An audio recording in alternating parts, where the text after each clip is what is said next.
सम्पूर्णमा नमस्ते अनि शुभ बिहानी। यति बेला हामी रुकुम पश्चिमको यात्रामा छौँ र भर्खरै मात्र हामी नेपालगञ्ज कोहलपुर सडकमा यात्रा गरिरहेका छौँ।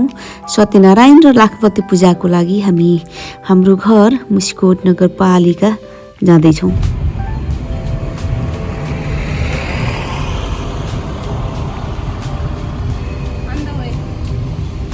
ट्राफिक लाइट ठाउँ पुगेको सामान एकदम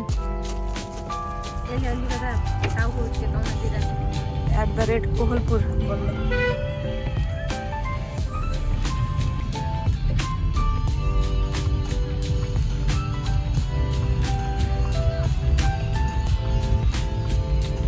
त्यो 100 रुपियाँको पोकाको स्याउ हो। दिस इज इलेक्ट्रिक गाडी। हामीले यही रिजर्भमा ल्याएको छौँ। हजुरहरूलाई चाहियो भने भन्नुहुन्छ। पहिलोचोटि रुकुम मुसिकोट जाँदैछ गाडीमा। पुरै सामान हेर्नु भरि भराउ छ यहाँ, पुरै सामान छ भित्र, डिक्कीमा पनि। अनि यो चार्जिङ स्टेसनमा चार्जको लागि हामीले गाडी रोकिरहेका छौँ। 15-20 मिनट जति गाडी चार्ज गरेपछि हामी यो छिन्चुमा आएर बसिरहेका छौँ। भोकले हैरान भइसक्यो। गाइस, पिङ्क कलरको सो स्विट गाडी। यति बेला चाहिँ हामी छिन्चुमा आएर खाजा लिइरहेका छौँ। भर्खर मात्रै खाजा खाने कार्यक्रम भएको छ हाम्रो छिन्चुमा। अब भने हामी केही समय अफरोडको यात्रा गर्दैछौँ जस्तो लाग्छ। छिन्चु मेलकुना सडक खण्ड अन्तर्गत कहीँ कहीँ बाटो अलिकति खराब जो चाहिँ निर्माण हुँदैछ, त्यो यात्रामा छौँ हामी।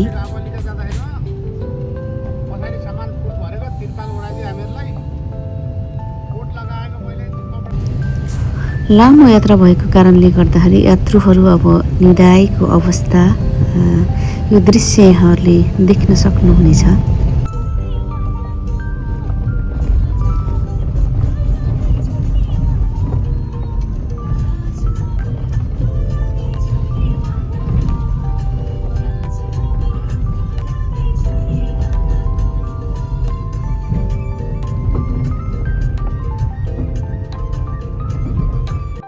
धेरै लामो र कठिनपूर्ण यात्रापछि फाइनल्ली म मेरो घरमा पुगिसकेको छु। यहाँ मेरो आमा हुनुहुन्छ र यहाँ मुसिकोट खलङ्गा बजारको रात्रिकालीन दृश्य अत्यन्तै राम्रो देखिराख्नु। अब भने पूजाको लागि हामी साँक मुसिकोट नगरपालिका वार्ड नम्बर 7, जहाँ मेरो जन्मघर र पूजा गरिने भनिएको छ, त्यहाँको यात्रामा छौँ हामी। अटोमा सवार छौँ। मेरो आमा, साथै मेरो भदैनी र अगाडि मेरो बुवा हुनुहुन्छ। हामी साँकतिरको यात्रा गरिरहेका छौँ।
यति बेला भने म मुसिकोट नगरपालिका अन्तर्गत वडा नम्बर 7 साँकको गाउँमा पुगेको छु, जहाँ चाहिँ मेरो जन्मघर हो, म जन्मेको हुर्केको ठाउँ हो। अत्यन्तै सुन्दर हाम्रो गाउँ रहेको छ। यो चाहिँ मध्य पहाडी हाइवे हो। हाइवेकै छेउमा यसरी यहाँ गाडीहरू पनि आइरहेका हुन्छ। यो चाहिँ मेरो घर। पूजाको लागि म आएको छु यहाँ गाउँमा। यसरी यो मध्य पहाडी हाइवे छ र मेरो घरमा पूजाको तयारी हुँदैछ। अत्यन्तै जीर्ण अवस्थाको घर, पुरानो घर, आफू जन्मेको घरमा चाहिँ एउटा पूजा गर्नुपर्छ भन्ने खालको हिसाबले यहाँ पूजाको लागि हामी आएका छौँ र मेरो घरमा छरछिमेकहरूको सहयोगमा के कुराको तयारी हुँदैछ। भोलि चाहिँ हाम्रो सत्यनारायण र लाखबत्ती पूजाको तयारीको लागि के हुँदैछ हेरौँ है त। यो हो यहाँनिर, यो चाहिँ मण्डप। यहाँनिर यो आकाशदीप बाल्ने भनेर यति लामो बाँसको लिङ्गो भनेर भन्छ त्यो रहेको छ र यो मण्डप सजाउ र एकदम धेरै हावा चलेर यहाँ हामीलाई रोटी पकाउन पनि डिस्टर्ब भइरहेको अवस्था छ र यहाँ बुढाबुढी वृद्ध आमा बुवाहरू आउनुभएको छ। यो हाम्रो मण्डप हो भोलिको लागि। अब भित्र पनि के तयारी हुँदैछ म हेर्छु है त। ल यहाँ भने हावाले एकदम धेरै रोटी बनाउने ठाउँमा डिस्टर्ब गरिराखेको अवस्था छ। रोटी हाल्दैछन्। रोटीको इन्चार्ज हुनुहुन्छ। एकदम गाह्रो भयो, ठाउँ सागुरो भयो।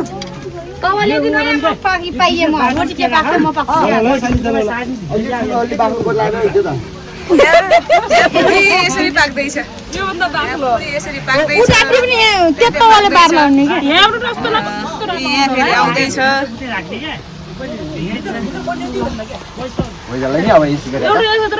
रोटी पठार्दै जनताहरू। ल यहाँ के हुँदैछ भनेपछि रोटा, चिल्ले रोटा भन्छ हाम्रो गाउँतिर।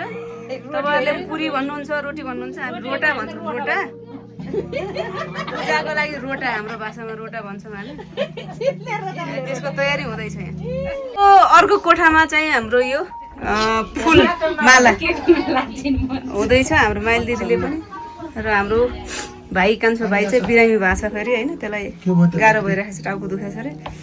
अनि यहाँ चाहिँ फुल मालाको व्यवस्था हुँदैछ। ए यहाँ रोटा पाइसके। ल गाइज रोटा हाम्रो कहाँका रोटा हुन् नि, सागका रोटा। तपाईँ बस्नु भएको छ ताईमा, यता हेर्नु त, च्याउनु त।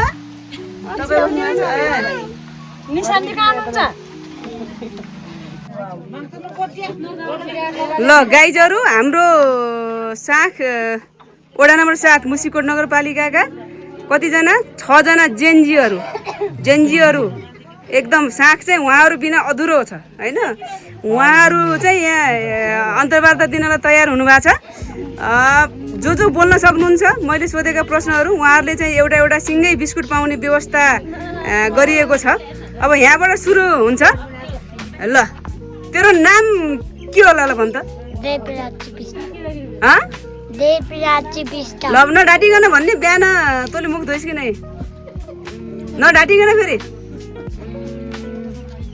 ल बिर्सिलिस्, नडाटिन भन्न, नडाटिन फेरि। झुट बोलेपछि त यो मोबाइलले थाहा पाउँछ। धोइन नि आज? दाँत माझी कि नै? दाँत पनि माझे छैन। अब भोलिदेखि के गर्ने भनेपछि दाँत पनि माझ्ने, बिहान मुख पनि धुने। बुझिस् कि नै? बुझिस् नि कुरा? ल अब तेरो नाम भन्, के हो? सुमिना गर्थे। कतिमा पढ्छे? 2 मा। बिहान मुख धोइ कि धोइने? आजको कुरा कि बिर्सेल थिए? आज धोए है? तातो पानीले कि चिसो पानीले? चिसो पानीले। दाँत माझे कि बिर्सेली? दाँत माझे छैन? ल अबदेखि दाँत पनि माझ्नुपर्छ है विद्यार्थीले। ल तपाईँको नाम के हो? तपाईँले बिहान मुख धुनुभयो कि नै? धुनु भएन? बिर्सेल्नु भयो? किन धुनु भएन? बिर्सेर धुनु भएन कि पानी नभएर धुनु भएन? यता हेरेर के? हजुर बिर्सिन? दाँत माझ्नु भयो कि नै? दाँत के गर्नु त? ल अब दाँत चाहिँ सधैँ माझ्नुपर्छ है। ल अब तपाईँको पालो आउनुहोस्। हो तपाईँ पनि अलिक बिस्कुट पाउने। ल तपाईँको नाम के हो भन्नुहोस् त? के हो नाम? नाम भन्नुहोस्, अलिक बिस्कुट पाउने भएपछि। हजुर के बिस्टर हो? बिहान मुख धुनुभयो कि नै तपाईँले? धुनु भएन? बुरुस गर्नुभयो कि नै ल हो यिनी पनि पास भयो नि पास यिनी पनि बिस्कुट खान्छन् है अब तिमीहरू खेलौ नखाने हो ल ठिक छ त्यसो भएपछि ल यहाँ चाहिँ यसरी माला यहाँ पनि मालाहरू अनि अङ्कलले हाम्रो के तोरण बार्दै हुनुहुन्छ तोरण बाबिएको तोरण अनि त्यहाँ बत्तीको व्यवस्था हुँदैछ गाउँमा अब त्यही हो साथीहरू कति वर्ष पछाडि आएपछि यस्तो हुन्छ हेर्नुहोस् गाउँघर यहाँ चाहिँ यसरी ल यहाँ चाहिँ यसरी माला यहाँ पनि मालाहरू अनि अङ्कलले हाम्रो के तोरण बार्दै हुनुहुन्छ तोरण बाबिएको तोरण अनि त्यहाँ बत्तीको व्यवस्था हुँदैछ गाउँमा अब त्यही हो साथीहरू कति वर्ष पछाडि आएपछि यस्तो हुन्छ हेर्नुहोस् गाउँघर यहाँ चाहिँ यसरी